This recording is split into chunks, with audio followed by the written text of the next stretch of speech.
Testing 1, 2, testing 1, 2, and 3.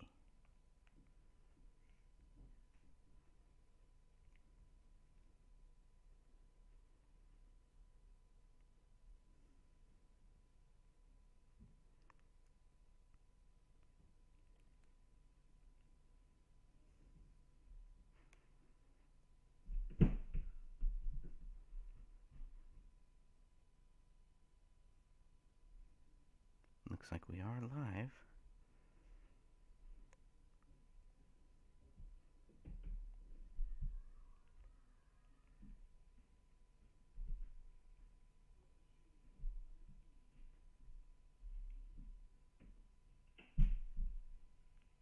We are indeed.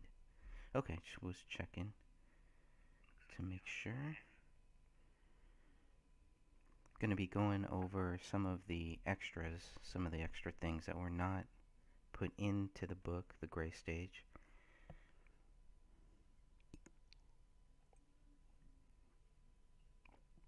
There's it's about 23 pages here. I don't know how much we'll get to, but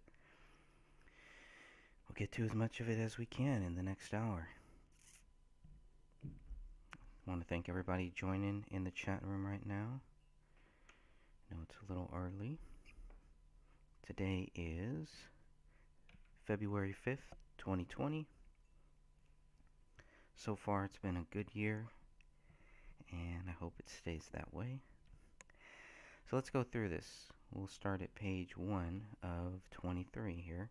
These are just kind of random things that either got taken out or just didn't make sense, or it felt too choppy to keep in, but so I figure we'll just go through these here.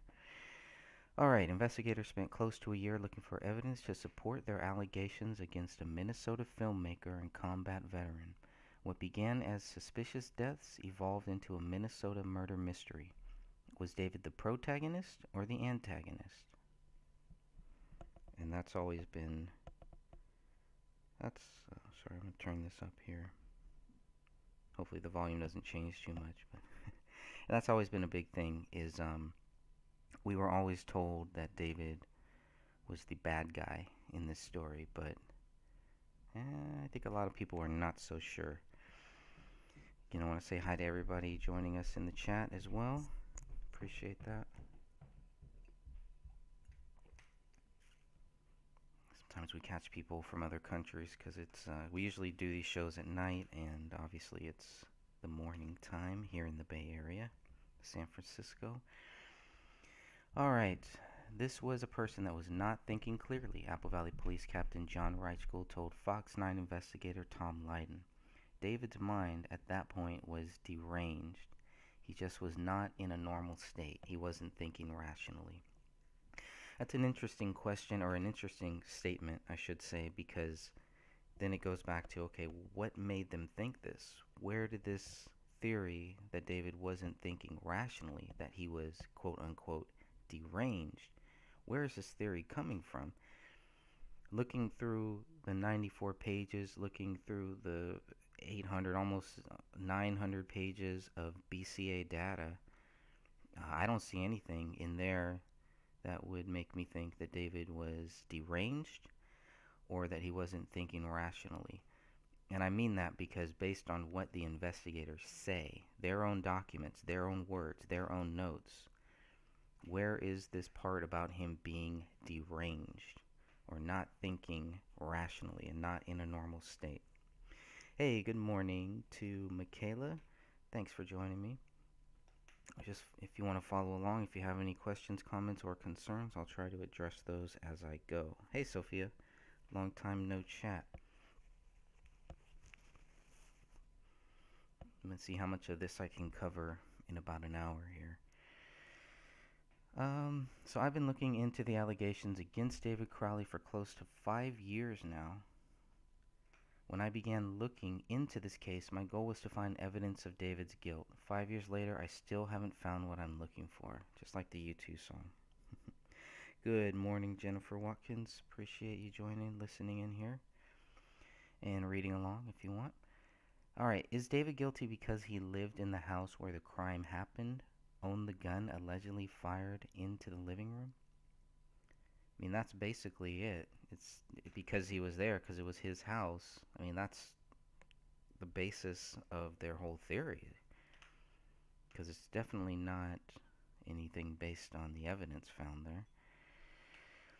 So, just because an official theory is created does not mean justice has been served. And that's another big point, too.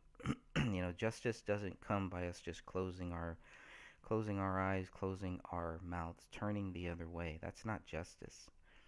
So anyone that thinks that there has been justice for David Crowley, for his wife, for his daughter, and for their family, you are you are just fooling yourself, because it has not happened yet. Not yet.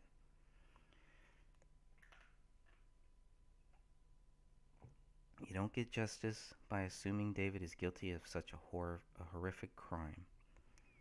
Very true. Local law enforcement did not solve this case. That's very important too. They have not solved this case. The status of exceptionally cleared may be a suitable conclusion for some, but that does not mean the case is solved. Investigators have a duty to solve cases whenever possible. If the case cannot be solved, then investigators should make that clear as well. The misinformation and disinformation associated with the allegations against David Crowley are very disturbing. And I know a lot of you already know that as well. Sophia says no proof to back up that official theory. Yeah, even though we were told that they had proof. Proof is coming. Everybody's seen it, but nobody nobody can produce any of it.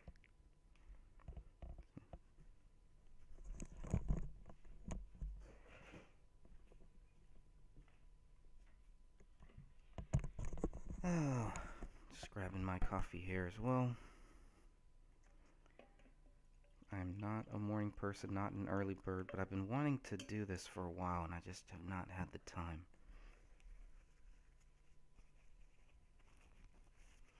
Okay, the placement of the alleged murder weapon, item 1, is described below. So this is where it was found, northeast.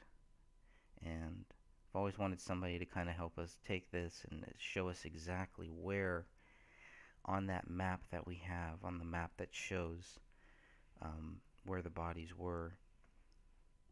I want to see exactly where this lines up. It's a very accurate number. It's too bad they couldn't look up and see where a bullet hole was, but I guess that wasn't really important, unfortunately. That's item 1, the pistol. These are notes from the day that the bodies were found, 1/17/2015. For the BCA, I'm assuming this is their case number, S15.00662. So I wanted to put that in the book. I probably should have, but I don't know, for whatever reason I decided to keep it out. And that's from the BCA 488, page 122. Very important I try to source everything. It just makes it a lot easier for researchers to just jump to the back of the book and go and find it.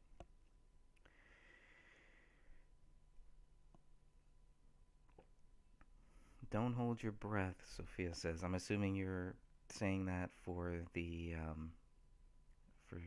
official theory to be true. A blood-like substance was swabbed from the frame, breech face, and firing pin of the alleged murder weapon, item 1. I do believe I did end up putting that part in there. But that's an interesting. So, from the frame, right, these are all outside things. Firing pin. I just found that interesting. I just feel like somebody is going to read that and understand that a lot better. With a lot of this stuff in this book, all I did was just take the facts, take the stuff that was in the book, and just basically documented them without trying to give as much of my thoughts and opinions on them for proof. Yeah, if there was any proof that David Crowley was guilty, it definitely would have reached the investigators. If anybody is holding proof from the investigators, that's a whole nother issue, but I don't see that being the case either. But regardless, the investigators have made it clear that the case is exceptionally cleared. It does not necessarily prove David guilty. It just doesn't. While in the military, David Crowley served in a designated imminent danger pay area. David was obligated to be called up to the United States Army Reserve until June 23, 2011.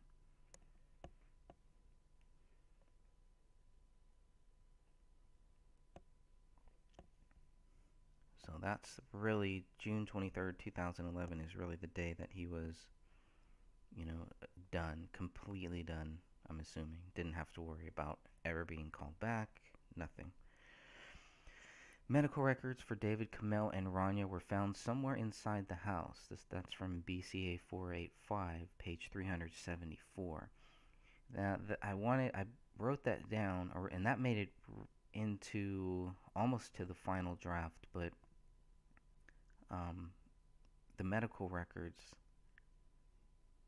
that were found in the house, I think, also show that, there was nothing in the medical records that stuck out to them. They don't the investigators don't mention anything that would make David or Kamel or his wife or his daughter or any of them crazy based on their medical records. I think if they would have had something in there, again, they would have used that to prove their theory. The fact that they didn't, they had a lot of things, they had everything, and they did not use that to prove their theory because it did not prove their theory.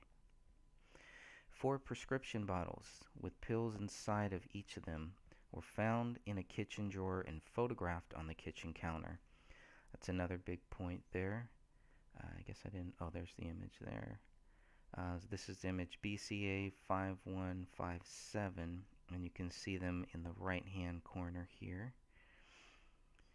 And that's another big one because I would love to find out what these prescriptions are. One of these you can almost see. I can almost see on this laptop here. So hopefully somebody can help us with that. I think one was ibuprofen or something like that, but I don't remember what the other ones were. But you can see there's pills in all of these, all 4 of these. And I think if these pills would have made David crazy or something like that, I think they would have mentioned that as well. Just a little side note on this image here. This is along the kitchen wall, the back kitchen wall. And you can see the milk bones over there as well. More dog food. More food for the dog to get to, but didn't. Alright. You can also see the checkbook that is in there as well.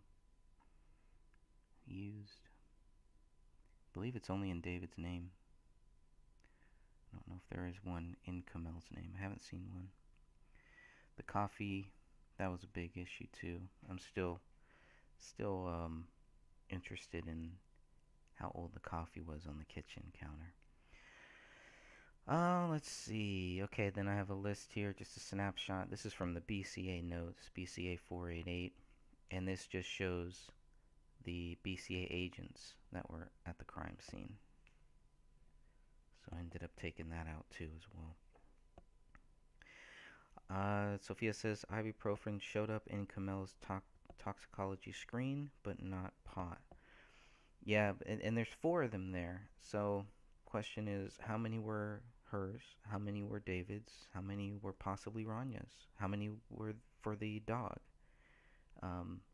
And if that's the only thing that is found in anybody's system, if ibuprofen is the only thing found in anybody's system, then again, it's like the medical records don't really matter, and those pills don't really matter. The pot doesn't even matter because they didn't find it in their system, just like you said. So none of that matters. All right, DSC 0227.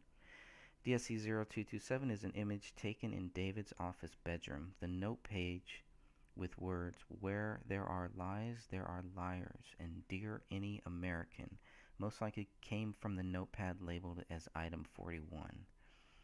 GS 2015 schedule was written on the notebook underneath. An interesting note about Danny Mason's character being hunted is visible with the words "Wank Hunted. John Wank is the character Danny Mason played in the 2012 Gray State concept trailer. Accept Bitcoin was written on a yellow sticky note, though it isn't clear where the cryptocurrency would be accepted or what it would be accepted for.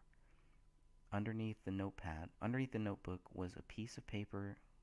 Underneath the notebook was a piece of a paper towel with a stuffed animal tag on it.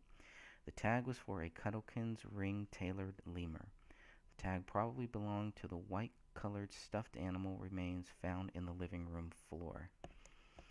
Another notebook with items crossed off was underneath the paper towel and on top of the black SanDisk memory card. A court-ordered class action notice rested beneath the stack of papers and the memory card. Here's the image, and then I want to go back through those points. DSC 0227.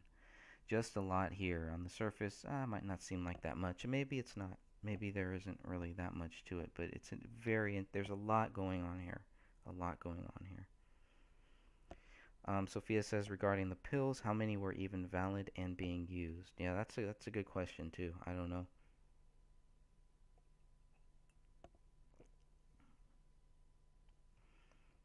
It could have been old pills in the box. Okay, so let's go through this again one by one. The note page with the words "Where there are lies, there are liars," and "Dear any American" most likely came from the notepad labeled as item 41. So this top one here. This could be this is ripped out, right? That notepad found in the office bedroom where David allegedly wrote, "Open the Rise most recent version, submit to Allah now." In that notepad, that's where this paper most likely came from, this piece of notepad. So it was a question of when was this here, because it's out. It's the most recent one. It's on top of everything else. Kind of sticks out. So, and if you look at the writing here, does this writing match the writing on the notepad? And does it match the pen? Because the pin on the pin next to item 41, the notepad, looks like a ballpoint pen. This is felt, so this is different type of pen used here. Same notepad. When was it put out there? And I guess it just became too much of, it's to keep a nice, clear, concise story that didn't have a lot of speculation. A lot of the stuff that I'm talking about here is speculation. It's just, and it's all stuff that it doesn't really further the investigation, I guess. At least the first investigation for new researchers, which is who this book is for. It's really for people that are just getting started. All of this stuff might be great for later on, not necessary to get somebody involved into this case. In the book, I try to use as a pitch to get people involved into this case. So didn't want to put in too much of the confusing things or some things that we could do right now and probably spend hours talking about just this one image here. That's not good for the book. I want to say hi to Nova Coco. Thanks for joining. It's 5 a.m. over here. It's 5 a.m. What's the date over there, Nova? Right here it is 8:04 a.m. on February 5th, and today is a Wednesday. All right, next one. GS 2015 schedule was written on the notebook underneath. So you can see that right here, GS 2015 schedule. And of course, that's an interesting thing because it again shows more proof that David was planning for his future. In retrospect, I wonder if I should have kept that in there as well. But because there's a lot of things, you could probably do a whole show that just talk about all the different evidence that shows David Crowley was planning for his future, actively planning for his future. You got the intersecting holidays, Christmas, and New Year's.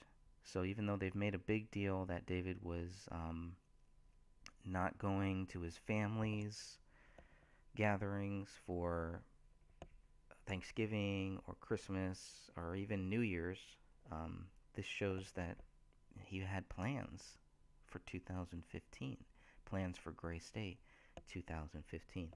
All that comes crashing down. All that comes to a halt, as we know. All right, so those are just two of the things there. I mean, I think I looked at this photo way too much and it just got to the point where, am I reading too much into this? An interesting note about Danny Mason's character being hunted is visible with the words "wank hunted," and the name just it just drives me crazy. I'm sorry, shouldn't be like that, but it does. So where is that? Where is this wank? Oh, here it is, right down here next to the Bitcoin. It's very very small, but you can see it. Wank hunted. So I just thought that that was an interesting note there too. And that's also part of the 2015 thing. So his character looks like, depending on when this was written on this notepad, Danny Mason's character was still going to be it was going to be heavily involved in this script, in this project going forward. So just as an actor, just as an actor. That's it.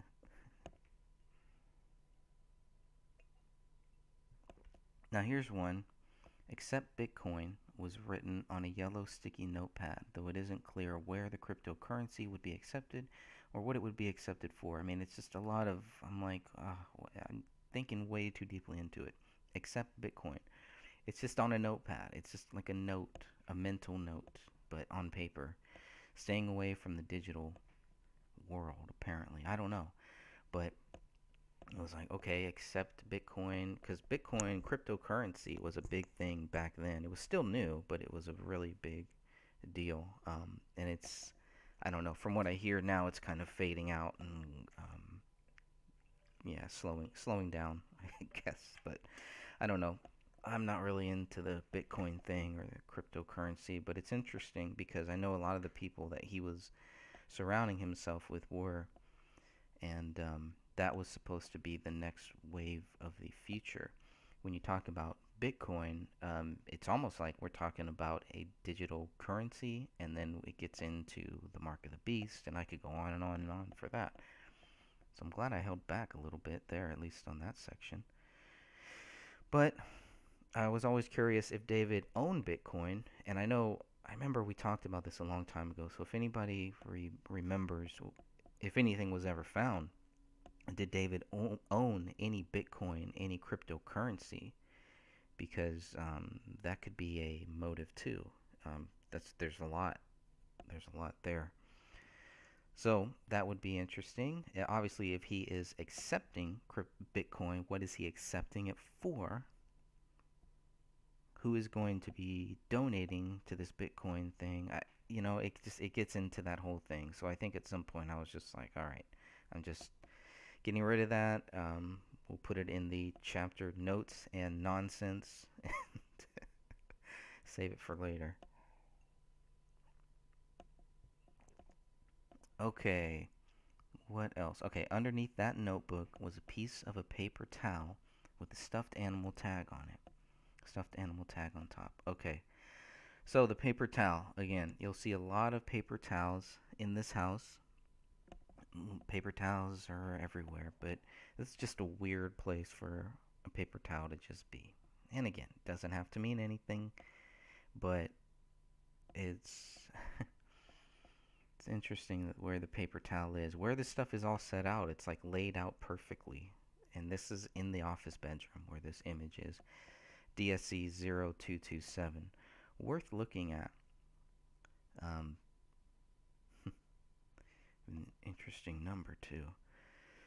So that paper towel is just, I don't know, it's just more interesting than the paper towel is what's on top of the paper towel is that tag. So let's go to the lemur tag. Underneath that notebook was a piece of paper towel with the stuffed animal tag on top. The tag was for a Cuddlekins ring-tailored lemur. The tag probably belonged to the white-colored stuffed animal remains found in the living room floor. And I'm starting to think that there were two stuffed animals. There had to have been at least two stuffed animals because there's one found in one of the pictures, the lemur is found next to the Christmas tree. Then, or what looks like the tail of that lemur. Maybe it's another stuffed animal. Then in another photo next to the living room. Sorry, my cat's distracting me. Next to the living room couch, the sectional couch, where David's feet are, kind of in that area, where Kamel's head is kind of in that area, pieces of the lemur are clearly there. But then you have the tag, the lemur tag, in David's office. Not only that, but you have the other piece of the lemur tag. If you look up north of this tag, you can see right here. You might not be able to see it depending on your screen. I'm just going to circle it here. But it's that piece of the tag that rips off. So it's fresh. Which made me think maybe it's a Christmas present. Maybe that's what this lemur was one of the Christmas presents that we've been looking for, aside from that teapot.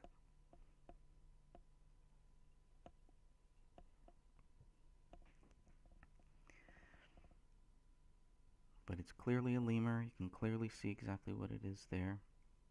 And I looked it up. Didn't cost that much. And we even had somebody do a test to see what a dog ripping up a stuffed animal would actually look like. Another notebook with items crossed off was underneath the paper towel. So you got 1, 2, 3. I mean, you got all this notebook, all this stuff just kind of here, just kind of hanging out. But what is on that other notepad? And then you have a SanDisk memory card underneath that, and underneath that, a court order class action notice underneath it. So, I don't know. And then the paper, you can see, all you can really see is poster, and then pre-holding 3 tries and up, something like that. But these things are crossed off, so it's a crossed off list here. But I'd love to see more of the GS 2015 schedule and what's behind that. It just seems weird that you have stacks on stacks, but it's kind of organized. It's kind of where maybe David wanted to make sure he could see all of these different things. But this is another note, really, if you think about it. This one right here, even though it's a meme, that's probably why they couldn't call it a suicide note or anything. But it's another note that is found that doesn't mean anything, apparently. Alright, so I think that's it for DSC 0227. And it's just like, after going through that, after reading it, it's like, I didn't really get anything out of that. Did that need to be in this book?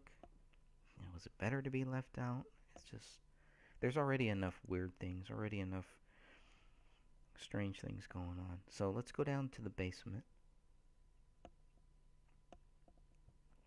Alright, we have already covered item 45 found in the basement wall, so let's look at some other interesting things found in the basement. A circular strand of human hair was found on the second lowest step leading into the basement. An unusual piece of dog feces rested on the basement floor nearby. Yeah, I mean, BCA 4630, and it's not a pretty sight. It's weird. I've never really seen poop like that, but would have been nice if they would have tested it or done something with it. Sorry to zoom in on the piece of poop there, but the question would be, is this healthy or not? Is this a healthy piece of poop? BCA 4630. There you go, to go with your morning coffee. Alright, according to the BCA crime scene team, Joe Cooksley, no obvious chemical smell was observed in the basement, but the smell of human decomposition was very strong. That's from BCA 488, page number 110. So we heard a lot about some of the smells, and there was, the lack of smell. Why didn't anybody report any of the smells? But the first responders do report strong smell while they're standing by the side of the house next to the garage. So there is a strong smell coming from that house, even there. Um, but it's weird that the smell is all the way down here. Or is it weird? Let me ask you that. Is it weird that the smell of human decomposition was very strong in the basement, while it's very clear that there's no obvious chemical smell observed in the basement? Does that mean that there was an obvious chemical smell observed somewhere else in the house? Could go on and on. And it would have been nice, um, to be able to ask the investigators, to be able to ask, the BCA crime scene team lead, Joe Cooksley, about this stuff. Maybe it's not too late. Maybe it's still not too late, but usually once they're done with all this, they just wrap up and they go home. They don't really want to talk about it anymore or give some statement. But um, if I could speak with anybody from the BCA, it would definitely be Joe Cooksley, just to get more about this smells. But the smell of human decomposition, if it's that strong in the basement, does that show that maybe there was some human decomp that was leaking through the living room floor? If the decomp is strong in the basement, does that also help us? I mean, should we also think that the decomp is strong throughout the whole top level of that house, through the garage? How does decomp smell work? Does it rise? Does it go lower? Does it hang there? It's these are just some of the questions that I was asking, so I included this, but ended up taking it out later on because I would just sit there and probably ponder those questions for a long, long time, just spinning in circles, I guess. Dog feces was found in multiple areas of the basement floor. Curtains were not on the curtain rod above the bathtub in the basement bathroom. Several feet of clear tubing was found in the tub near the rubber drain stopper. I think for Ranya's bathroom too, there weren't any curtains on there as well. But the lack of curtains on the basement, maybe I should pull that up too.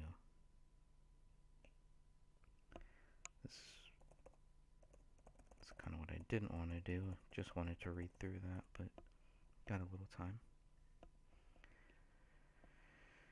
Let's go down here. Must be probably in the BCA.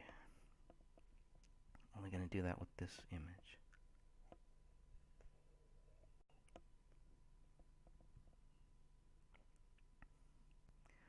So, yeah, in the bedroom, BCA 4497, curtain rod is not on in Ranya's bedroom. I'm sorry, in Ranya's bathroom. There's no curtain rod there.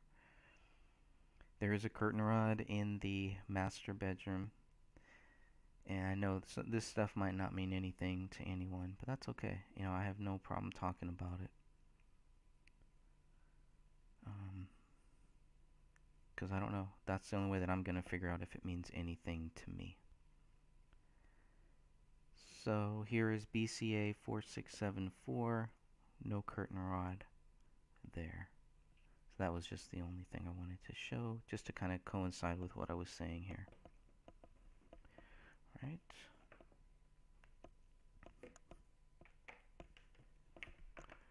Just gonna plug in. Oh, it is plugged in. Oh, well, I'm gonna plug my laptop in so my battery does not die.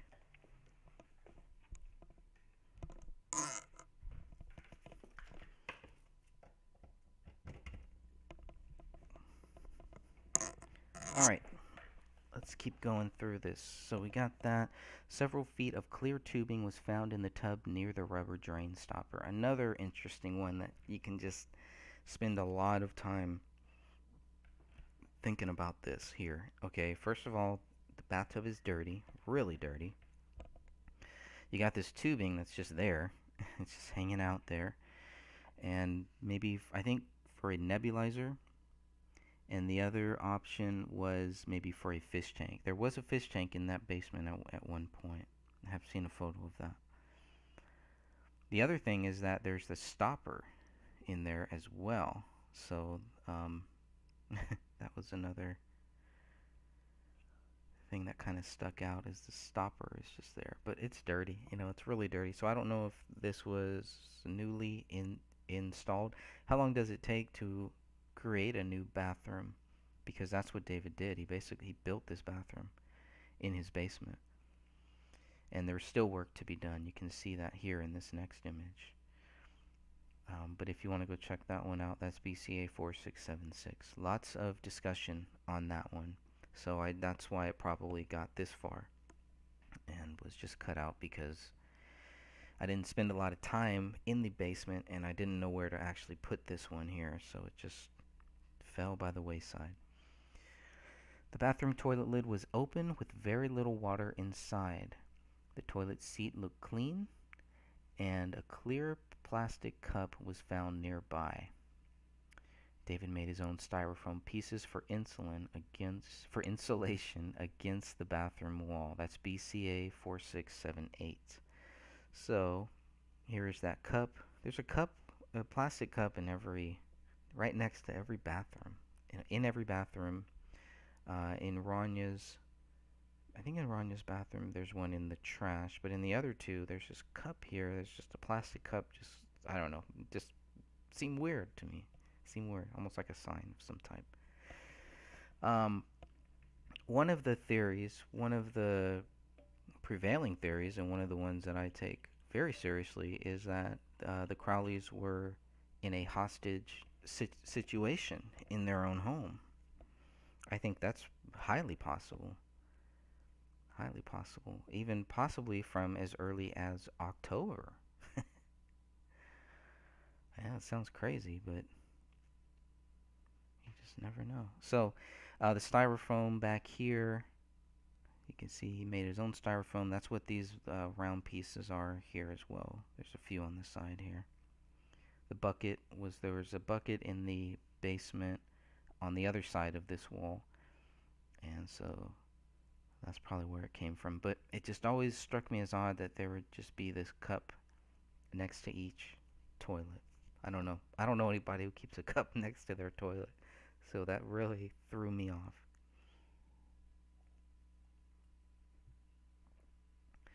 But the other side of this toilet, I don't know. Let me see if I can pull that image up quickly, because that looks pretty clean too. Maybe not in this one. So when the toilet seat lid is down, I think it looks pretty clean. But the top of it, you can see. But look at the water. That was another big thing about how much water was actually in here. Where the water was, where it is now. All right, and here's what Joe Cooksley says. With the exception of holes or closets, Joe Cooksley noted, there was nothing of forensic significance found in the basement, in Ranya's bedroom, or in the 3 bathrooms. That's BCA 488, page 108. With the exception of holes or closets. I was not aware that they found anything of forensic significance in the closets. Not closets. What did they find in the closets of forensic significance? That's not mentioned. But that would be interesting to know what it is in those closets. You can look that one up, BCA 488, page 108. Mr. Cooksley also mentioned bagged hands and several pieces of bone fragments collected from the living room on BCA 488, page 106. Bagged hands. There's somewhere else where bagged hand was mentioned. A hand was in a bag. And maybe it was when they were removing the bodies from the scene and one of the hands fell. I don't know.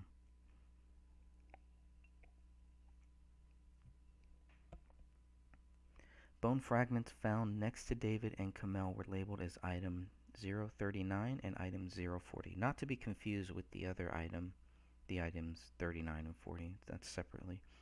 Those are from the property and evidence items. So there's like 3 or 4 different sets of items that are found. So I think that kind of threw people off. I know in the beginning that threw me off. So, but you can look at that on page 30 of the property and evidence PDF that we have. If you ever want to go and look at any of those PDFs, you can just go to thegraystage.wordpress.com.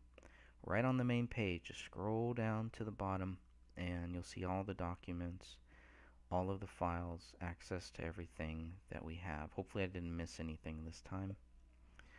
Alright, so what else? Item 49 is David's fingerprint card. That's an important one. All the effort they went to get the fingerprint card from the FBI. AV-36 is a document with list of contributions found in the printer of the office room. And we've talked about that a lot. Those donors, they're all Minnesota donors, so it's got to be something state level. I'm assuming. I don't know. But where he got those numbers, and the figures are huge. I mean, those are some serious contributions. If you just look at the top 10, and Sophia, I think we have that in the group files, the contributions list. I don't know if I have that on my website though. If I don't, I should definitely add that one. That would be a good one to add if I don't have that here. That contribution list is an important one. Oh, I think we might have found one I don't have here. Alright, I'll make sure to add that. Okay, got a few more minutes here. AV-20 and AV-21 are password lists found in the office bedroom. That's BCA 485, page 373. So there are some images of some passwords that were found, again, just kind of laying out there, and they were clearly photographed. Okay, so here is 36. This is the contributions. This is the first page, DSC 0396. I'm glad I put this one in here, at least. Ada Messenger. I mean, look at those numbers. 9 million. 9 million she's contributing. Brian Sullivan from Steramed. 2 million. I mean, this is crazy. InfoSeeker founder. 2 million. Premier Technology president. Former U.S. Senator candidate Michael Ceresi. 1 million. I mean, these are just, that's a lot of money. That's a lot of money there. Okay, 9mm ammunition. 9mm ammunition was found in the basement, but no ammo of .40 cal observed in house or garage, according to Joe Cooksley's written notes. VCA 488, page 106. However, 2 boxes of Winchester brand .40 cal Smith & Wesson ammunition and 2 boxes of Herter's 223 Remington 55 grade FMJ full metal jacket cartridges were found in the trunk of the silver Toyota in the garage. That's from the property and evidence, page 3, AV-46, DSC 0384. So it was kind of a contradictory statement where, he says, Joe Cooksley is saying no ammo of .40 cal observed in the house or garage, but then we have ammo of .40 cal observed in the garage. In the trunk of a car. So maybe when he wrote that, they didn't have access to the trunk. It might give us a good indication of what they accessed, what they didn't access. I don't know if but this is a DSC, it's not a BCA photo, so maybe they didn't. Hard to say. Also found in the trunk of the same car was a Springfield Armory gun case with manuals inside. Here's that Springfield Armory gun case. So this, I guess you have to do this in certain states. If you're going to carry, if David was going to carry his gun, it would have to go in here while he was driving. So were they loading up to leave? Were they, did he always have this in his car? Is this why when Sidra came to pick up the car in October of 2014 and David told her to come back in 1 hour, did he have to take stuff out of that car, the Acura, I believe, and then move everything into this car?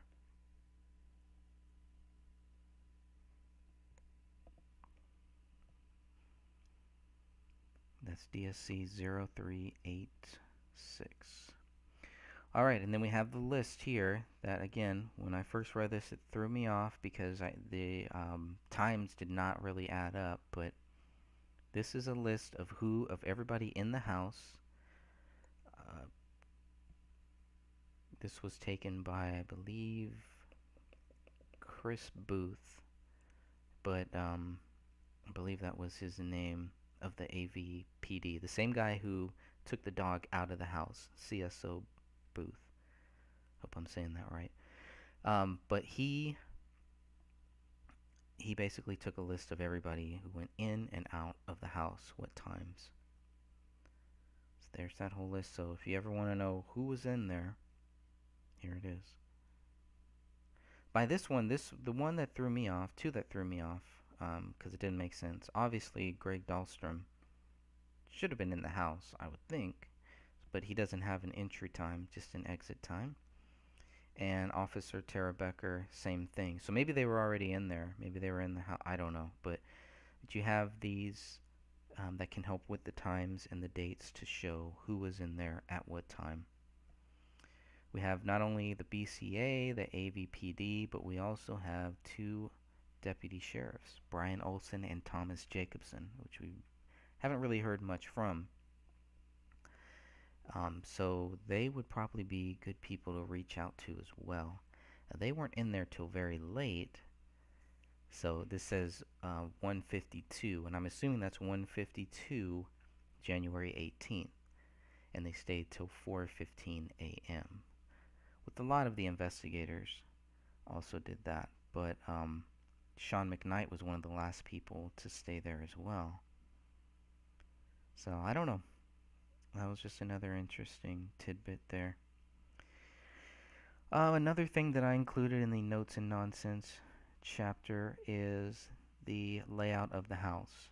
This is also very important to have the layout of the top floor, and this was made on the 17th, and the layout of the downstairs floor the exact same way. So the images are lined up. This is the top, this is the bottom, looking exactly the same. So you can get a clear view of where everything was. If there was any decomp, anything like that, it should have been right about here. Right about there. So you only have to look at the wall back here. See if you see any decomp there.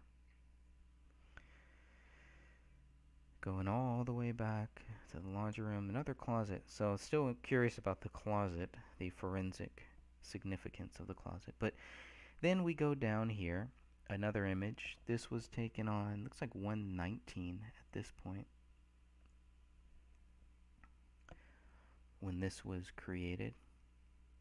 And one of the things you'll notice, you have no item 53 and no item 57, because they don't know about them yet. That's why they're not included here. They have not found them.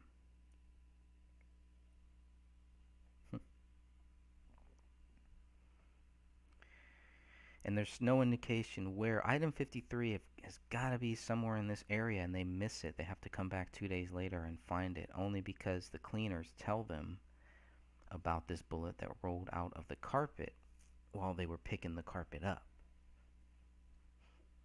While they were cleaning this house, that's when they find it. So we don't know where item 53 was. We know where that living room carpet was, about this general area. It's rolled up. They're moving it out, and boom, it falls out and lands somewhere over here. Crazy. And I think that's even after the couch is moved. So the couch, everything else is moved. The carpet must have been one of the last things moved. Rolled right out of the carpet. No problem. Alright, let's get into some of the other stuff that was cut out. According to Mason Hendricks, this one will make your head spin. In the beginning, a core group of 6 or 7 people were working on the Gray State project, according to Mason Hendricks. Danny Crowley Jr. worked on the film with David, but Hendricks felt the two brothers could not work together because of how controlling and egotistical David was. Hendricks told me that. Hendricks felt he and David were both narcissists, but David was worse. Just gotta leave that right there. I'll just set that down right there. Mason Hendricks met Danny Mason during a bullet exchange weapons training session. Danny Mason had pretty much no idea what he was doing, Hendricks told me over the phone. Hendricks stated Danny Mason got butthurt when he made the actor look like an ass. So everybody's kind of trying to one-up themselves. At some point in their relationship, Hendricks found out that he and David had a mutual friend in Sean Wright. What a coincidence. After David's death, according to Mason Hendricks, Sean found out the hard way that it's illegal to not file your income taxes in the state of Minnesota, and now is paying lots and lots of fiat currency-based dollars back to the state of Minnesota. Well, if you don't pay your taxes now, it looks like you'll have to pay them later. With interest. David was so protective of Kamel, said Hendricks, and I would always fuck with him. Hendricks jokingly told David if he ever got sick of Kamel, he would gladly step in and take his place. Hendricks would also joke around with Kamel. Kamel, are you sick of David yet? Are you sick of this scrawny little man? Whenever you want to hang out with a real man, Kamel, you let me know. Hendricks was always messing around with David like that. Kamel would laugh and they would hug. It was all in good fun.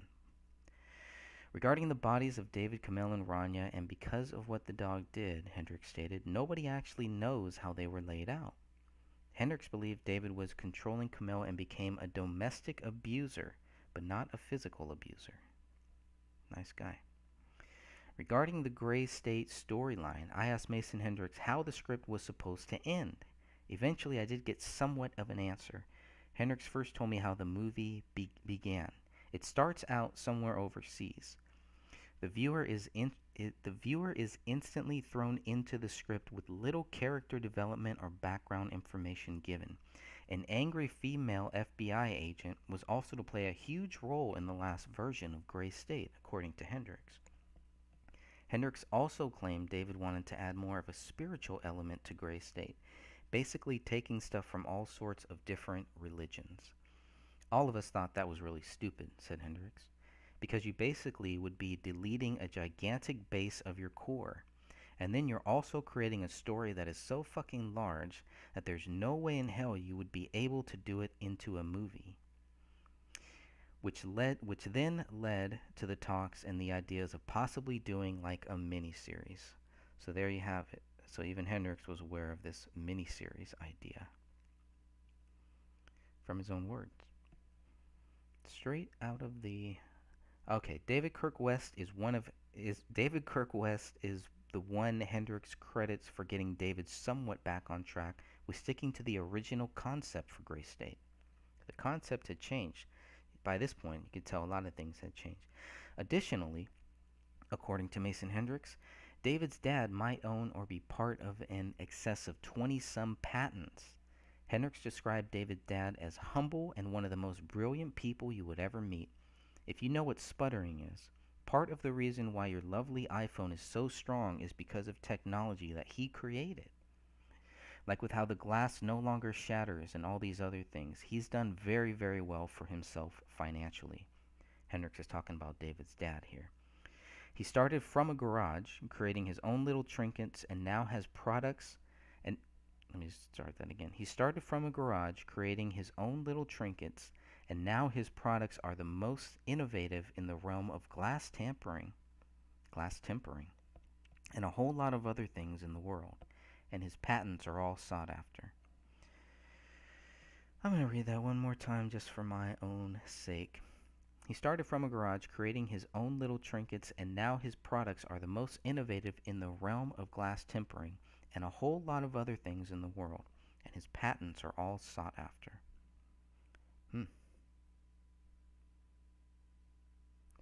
One of the last Facebook comments made by David was on a post created by Mason Hendricks, according to Hendricks, which was a post made about myths of Christmas. Gives you an idea of the time. Hendricks also told me David's footprints were a match for the prints found in the kitchen floor. I couldn't find that information in the police reports or in any of the BCA reports, documents, or notes. So what does that tell you?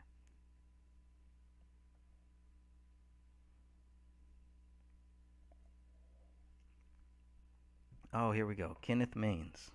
I'm gonna need a little more coffee for this one. I'm gonna go about maybe another 15 minutes, and then I'll have to shut this down here.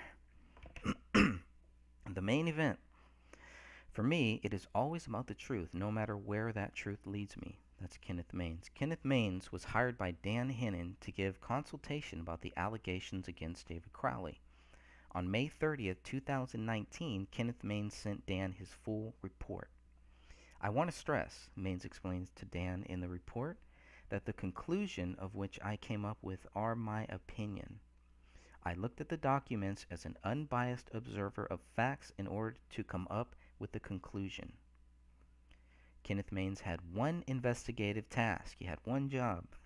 Give my professional opinion as to the cause/manner of death and any additional factors that may have led to the deaths. I'm looking at this case with an unbiased view, Maines wrote in his report, as I do all of my cases. My first association with this case came via the police reports and the crime scene pictures I received after being retained by the client, Dan Hennon. Maines added if he were the lead investigator, he would want to know as much as possible about David and Kamel's upbringing, religion, schooling, education, family, mannerisms, hobbies, propensities, etc. As a consultant, I am and can only be concerned with the information provided to me. In this case, we have 3 victims. When I first read the last sentence, I wondered who was the 3rd victim. Was Maines referring to Pelayo? That would make the most sense. Surely he was not implying that David was a victim too, right? It is my opinion, Mr. Maines concluded, that the police are correct in their final conclusion of murder/suicide committed by David Crowley. If a cover-up by the police is something that individuals want to point their finger at, I will say this unequivocally did not happen. A conspiracy by that many sworn police officers with nothing to gain is preposterous and did not happen. It is obvious to me, Maines continued, that David Crowley was diving into a downward spiral of madness. Whether this was from the pressure of having to create Gray Space movie or because his never-ending quest for exploring his beliefs and passion. I am not a psychologist or psychiatrist and will not venture out of my expertise to try to explain why he did this. That question may not ever be answered. So again, we have the downward spiral of madness. He calls it gray space instead of gray state, though I do kind of like the term gray space. That's pretty funny. But it, where is this coming from? Where is this madness? This thing where David snapped, where he went crazy. Tom Lydon talks about this shining thing that happened. I mean, where is that? It's not in the documents. Where is it coming from? So I think that's another question that will never be answered that Maines overlooks. Maines also described the collection and documentation of evidence as extremely meticulous and documented very well in my opinion. The collection and documentation of evidence was extremely meticulous, aside from item 57 and item 53 that Maines fails to mention. It's a big deal. Those are two big deals. That's why people who want to believe David Crowley is guilty, those are 2 things they will very rarely ever talk about. And if they do, it's just very, very, short. And that's on, you can find that in the Maines report on page 7. If I don't have that on my website, I'll make sure I get that one up too. Maines believed funding for David's project somewhat faded out. By this, I mean there were some investors, friends, and associates of David's and his project that bowed out or were forced out by David. That's a very important point. Who was forced out by David and why? And as many people have asked the question, does that show motive? If the investigators are saying they have not found any reason that anyone other than David could have committed these crimes, then they must not have looked at possible motive from other people. If they did look at possible motives from other people, then there is some evidence that shows that somebody other than David could have committed these crimes. The other evidence that shows somebody else could have committed these crimes is that there's no evidence that shows David committed the crimes. But I guess that's a whole nother issue. All right, regarding the blood writing, Maines wrote, this is done to either stage the scene to look like something it isn't, because it is the motive for the event, or it is for shock value. I like this one. I like this statement here. This is done to either stage the scene to look like something it isn't. It's exactly what I think a lot of us think about this case. A lot of us think about the crime scene that the police walked into. They were walking into a staged scene. Whether you believe David staged that scene or somebody else did, I think it's very clear that it was a staged scene. You can go from there. Maines also believed the incident was not planned. This was an impulse, not planned murder. Well, then how does he spiral? And that's from Maines' report, page 12. Then how does he spiral? Where's the spiraling happen? If it's just, a random thing and quote-unquote impulse. How the AVPD says David, quote-unquote, snapped. He went to a dark place. All of this stuff, it's either he planned this or he didn't plan this. So Maines is saying this was not planned, which to me also throws out any relevance to any pack theory.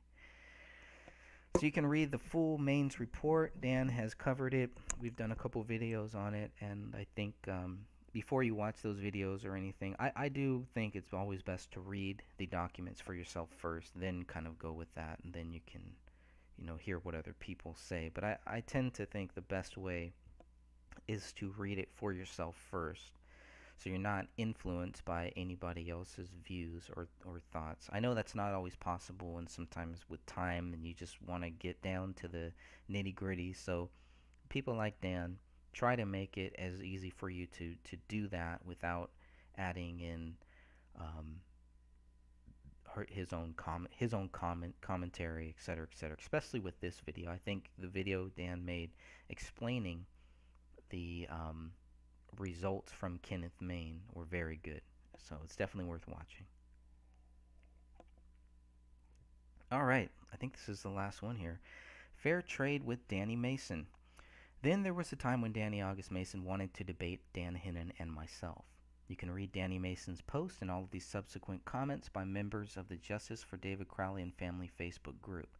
At the same time Danny Mason was posting in the group, he also contacted me on Facebook Messenger. Greg, don't be annoying, Mason wrote in Facebook Messenger. You're smart. Sorry, I replied, not trying to be annoying, just trying to understand the anger. Seriously, I have no idea what you've gone through and can't put myself in your shoes, but I hope you'll try to put yourself in mine. Lots of people have said shitty stuff about us all, but you never did as far as I know. You get Judy, Danny Mason responded. You get Judy, I get Mason Hendricks. Fair trade. Also, don't sympathize with me. That was a weird statement for him to make. I still don't understand what that means. Because I don't want to get Judy.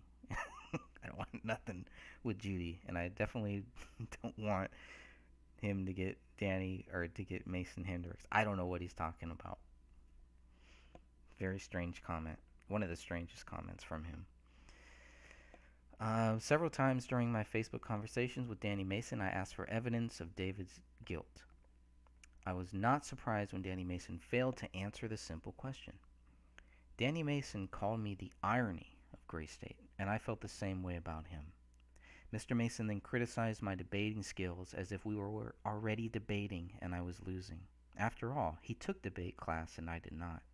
Regardless, I'm confident I would win any debate proving David was innocent due to the fact he was never proven guilty. Hey, since I'm such a horrible debater, I wrote back to Danny Mason, then this should be a walk in Central Park for you.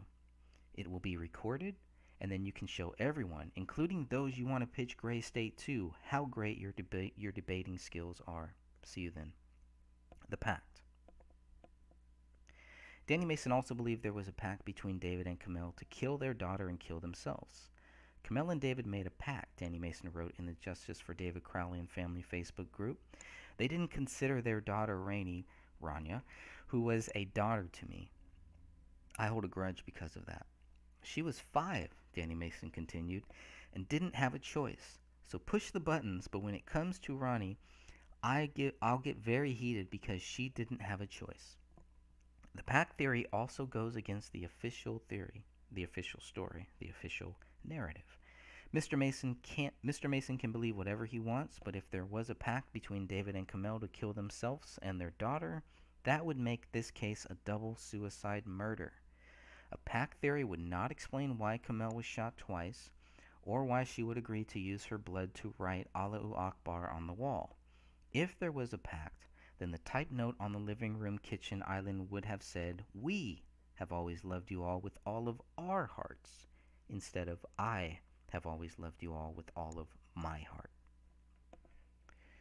Internal disagreements.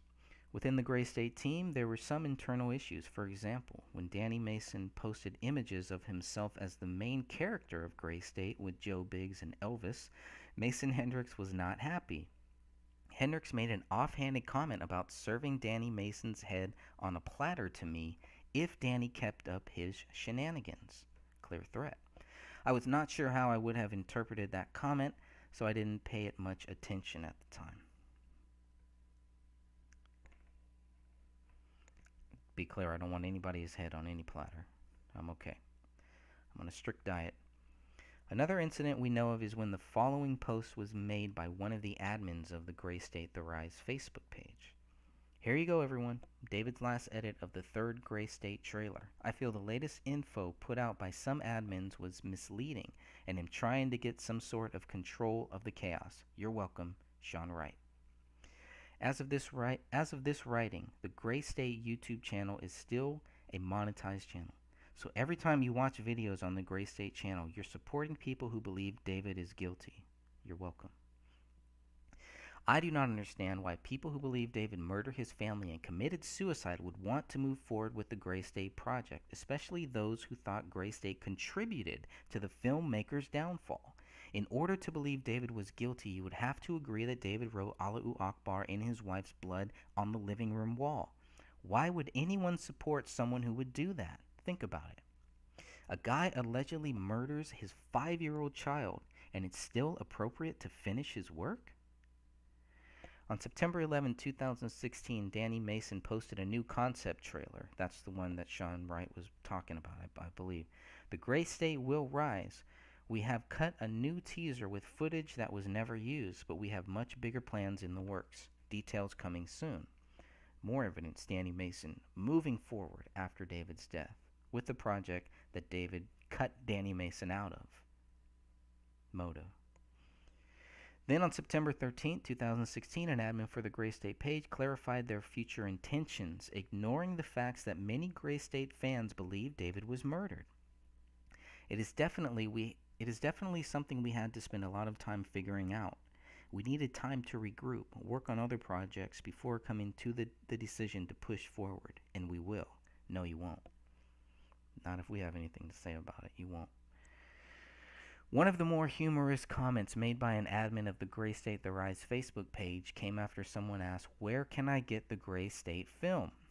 The answer posted by the admin still makes me laugh. In the future. I like how they added the 3 extra dots, too. Asked why they believed David was guilty, the Gray State Facebook page responded with, "The very extensive and thorough police investigations came to the conclusions that David Crowley was the cause of this tragic event that happened. It's heartbreaking and hard to totally comprehend still. Personally, I found the official theory hard to comprehend as well, especially since evidence for David's guilt seemed non-existent." So the admin for the Gray State continued, while people can spend all the time they want trying to figure out what the nefarious and heinous plan by the New World Order was, the fact of the matter is that the only nefarious and heinous plan was that of David's, which his friends and family that are still here will be left asking why for the rest of our lives. But they won't ask how, they won't ask if. The admin was sure to remind people that the Gray State Project would continue, regardless of what David may have been saying in the months leading up to the tragedy. He was never alone on working on Gray State. There are plenty of videos and interviews out there that show that. So we will continue, and we will do our best to make Gray State something we feel the fans will love and appreciate. Here's a comment from someone known as Reaper. Crowley was my brother in arms. We served in Iraq together in Ramadi in 2006. We were in the same platoon. This pick is the best squad competition in Germany, where we were stationed. I last spoke with him around November 2014. He was fine. Anyone who knows him knows he didn't do this. I love you, Crowley. You will be missed, brother. Your fight is over. Rest easy. I pray his legacy is carried on and Gray State is finished. The world needs to see it. See you in Valhalla, brother. And here's that photo.